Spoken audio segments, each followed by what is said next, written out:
أرأيت الذي يكذب بالدين তুমি কি সে ব্যক্তির কথা কখনো ভেবে দেখেছো যে শেষ বিচারের দিনকে অস্বীকার করে? فذلك الذي يدع اليتيم এ তো হচ্ছে সে ব্যক্তি যে নিরীহ এতিমকে গলা ধাক্কা দেয়।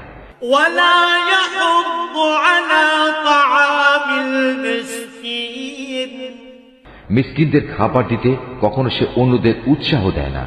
فويل للمصلين الذين هم عن صلاتهم ساهون মর্মান্তিক দুর্ভোগ রয়েছে সেসব মুনাফিক নামাজীর জন্য যারা নিজেদের নামাজে উদাসীন থাকে। الذين هم يراءون